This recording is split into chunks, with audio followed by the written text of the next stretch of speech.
So best practice, we're finishing off the day, but I'm really happy to have Carmelo from Rapid Health joining me. I know it's been a really crazy conference. How's it been for you? It's crazy. It's been amazing seeing our customers, speaking to lots of practices, PCNs and ICSs on what they've heard about us, the work we've been doing. So really good, really good. And we also had a keynote this morning on the real-world evaluation results that are being published across the media.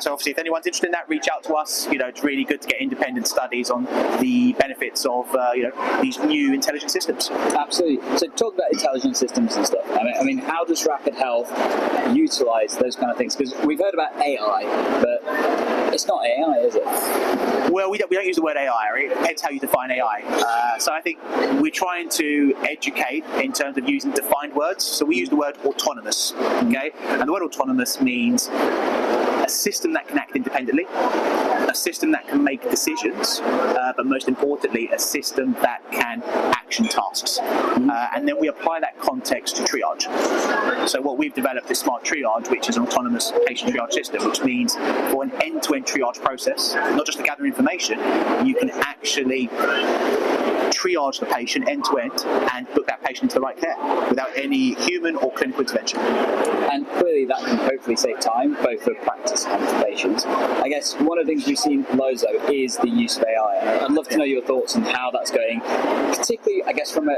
clinical safety point of view. Yeah, sure.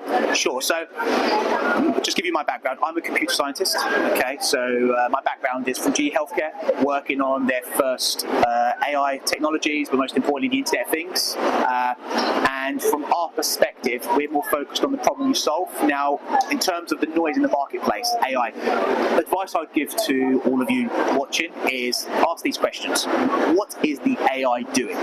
Is it simply decision support? Okay, great. If it is decision support, what is it doing? Is it influencing a decision?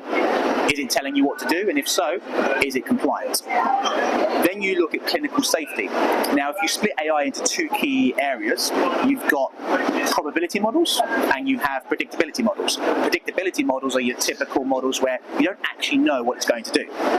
Is that safe in healthcare? Potentially not. Then you have probability models which are based on consistent outcomes, but also on an evidence base where the technology is doing some sort of computation, intelligent computation, which gives consistency. And then when we look at that clinical safety, so from our experience, we focused heavily on clinical safety. So our technology is autonomous. To date, we've not had a reported clinical incident or significant event, which we're really proud of. We work really hard with our customers, but most importantly, we're doing this in a way where we're combining multiple technologies, all of them industry firsts, into an end-to-end autonomous process that solves a problem.